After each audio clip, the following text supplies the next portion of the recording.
posting wait times in their emergency room on the web. It turns out it's a big trend. A lot of tenant hospitals are doing it. If you have tenant hospitals in your area, it's a for-profit hospital chain. And there's some problems with it. It's an interesting issue because some people say it encourages people to treat their ER like their doctor's office, and if they see there's a short wait, they're more likely to go in, even if they shouldn't.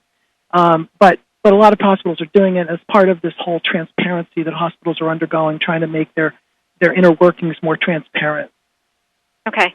Sarah McCammon from Iowa Public Radio had a really good question. She says, how do you deal with the confidentiality issues if you hang out at the hospital? Wouldn't most hospitals kick you out pretty quickly?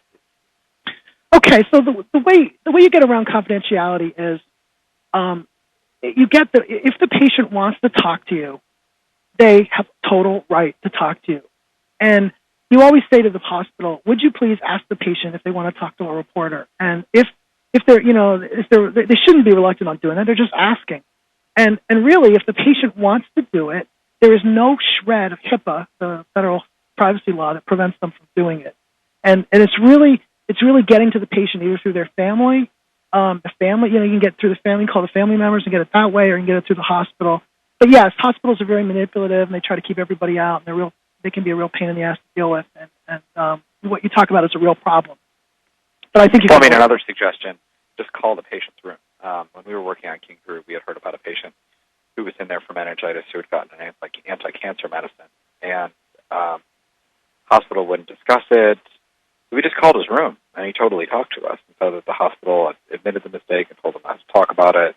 We're like, hey, do you mind if we come and get a picture of you? And he said, no, that's totally fine. I'm like, well, you'll have to sign a release form. He goes, oh, that's fine. So we then called the hospital and told them, hey, William Watson is willing to let us take a picture of him, so a photographer's on the way. He's willing to sign a release form. That catches them a little bit off guard because they don't typically expect that you're going to call the patient in the room, but that is absolutely right. Just call the hospital switchboard. They don't ask who you are. Mm-hmm. Okay.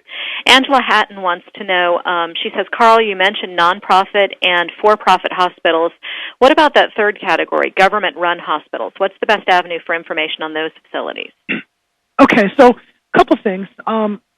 Because they're government entities, they're much more open in terms of records. So you can pretty much demand it under your local FOIA Act, or you can get a lot of information that way because it's tied to a government agency and because there's taxpayer money going into it. It turns out that a lot of government hospitals, or so-called public hospitals, they also sell bonds, and so the bond. Everything I said, the bond rating report, the prospectus, they're all useful for looking at the government-run hospital. And it's an interesting story because the whole trend right now is against public hospitals. They're disappearing, and sort of what's being left in its place is all the other hospitals are having to sort of take up the load. And that's an interesting trend story you might be seeing. Basically, the governments are choking on those bills, and they're already dealing with lower tax revenue from the recession, so they want to cut. I mean, people would love to cut off the hospital out of the budget if they could, and that's what's happening all over the place. I mean, you can get so much information from a public hospital. You can find out the exact amount of money they spent to settle every single lawsuit. You could find out how much they're paying every single member of their staff. You could find out their workers' compensation bills. We were able to find out when we were working on King Group the number of surgeries each doctor performed each year. We were able to get data about overtime. We were able to, using the Civil Service Commission, which is the administrative entity that handles appeals from workers who were disciplined, read everybody's discipline appeals and why they were disciplined by the hospital and why they think it was improper, but they were disciplined. I mean, we were able to see invoices and show that consultants were billing the hospital for first-class travel to Hawaii. All of those things are available for a public hospital. Your imagination should be the limit as far as what you require. Yeah, cell phone records. Cell phone records. Brilliant. Charlie, if I remember correctly, on the Drew King stuff that you did, didn't you find that there were some surgeons that were only performing like a couple surgeries a year or whatever, but had really high salaries, and also a lot of employees that were having workers' comp claims based around falling out of chairs? Or am I just totally making that up? Yeah, no. Both of those are right. We also found a guy who was invented an orthopedic surgery product who was buying his own products and implanting them into patients without telling them.